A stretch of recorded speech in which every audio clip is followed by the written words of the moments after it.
Pour la fusion des gamètes, cette partie est importante parce que boo xoolee spermatozoïde jeexal na méiosam.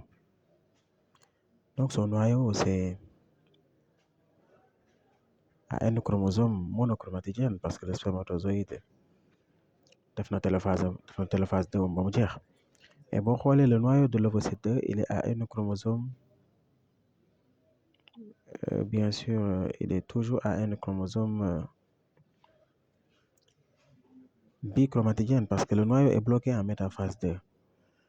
Donc foog mu yeggali méiosome pour fécondation bi mën a am donc spermatozoïde bu duggee ci biir cytoplasme ovocyte 2 rek dafa am phénomène bu am solo buy xew ñu koy woowee le réveil de l'ovocyte. Ovocyte 2 day yeewu comme ku doon nelaw daal di yeewu bu yeewoo def anaphase 2 def télophase 2 comme amoon na benn globule polaire mu expulsé un deuxième globule polaire. C'est en ce moment nag fekk méiosome jeex na ñaari noyaux yi doog a fusionné mooy la fusion des deux noyaux yi nga gis nii. Le noyau du spermatozoïde qu'on appelle le pronucléus mâle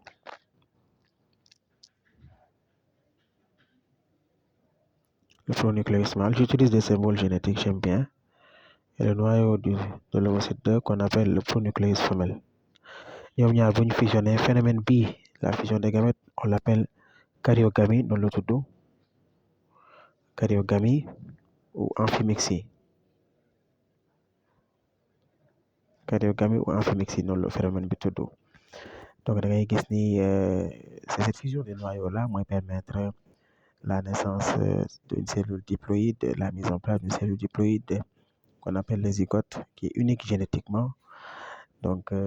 c'est ça les événements qui sont regroupés au cours de la fécondation, qu'on peut donc synthétiser en 3 étapes. Donc, ici, la migration des gamètes, la rencontre des gamètes et la fusion des noyaux. Concernant les entraves à la fécondation, nekkul ni accouplement fu mu amee rek fécondation day am et le problème peut émaner de l'homme comme il peut émaner de la femme. Les problèmes qu'on peut avoir chez l'homme bi ci njëkk mooy cryptorchidie mooy les testicules ne descendent pas. Quand ils descendent pas ils vont être bloqués dans la paroi abdominale mais góor googu noonu bu demee ba toll ci âge mu war a defee puberté spermatogénèse du mën a am parce que du am cellule sexuelle parce que type séminifères yi war a defar cellules sexuelles ils sont bloqués dans la paroi abdominale.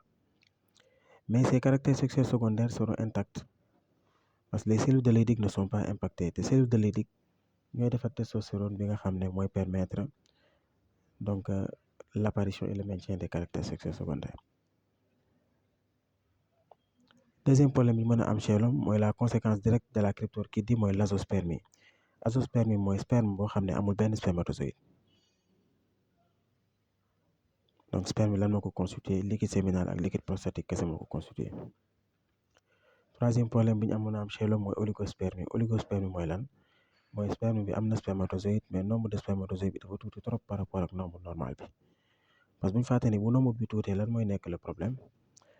mooy glaire cervicale bu defee sélection lii des pour war a dem def la longue marche du bëri te ñi war a nekk en course foog mu bëri parce que yoon bi dafa nar a gudd dafa nar a métti te ñiy yegg ce sont les plus qualitatifs possible. Problème bi ñu mën a amaat ñu koy woowee asténospermie ma bind ko nii asténospermie là je suis dans les entraves à la fécondation jeex na c'est dans mes 6 minutes ma brosaale ko rek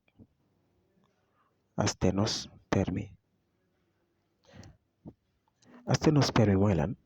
asténospermie mooy sperme bi am na ay spermatozoïdes mais problème mooy spermatozoïdes dañoo yéex ils sont à mobilité réduite donc de ce fait ils vont mourir en chemin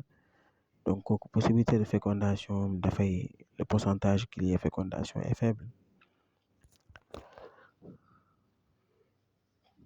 am na beneen problème bu ñuy woowee tératospermie lan mooy tératospermie moom c'est très grave mooy sperme boo xam ne c'est constitué environ de 95% de spermatozoïdes qui sont malformation des spermatozoïdes.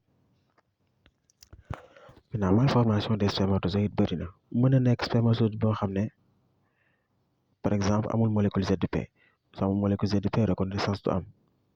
mën na nekk spermatozoïde boo xam ne amul acrosome su amul acrosome problème day am mën na nekk spermatozoïde boo xam ne moom ñaari tête la am mooy ñu koy woowee spermatozoïde siamois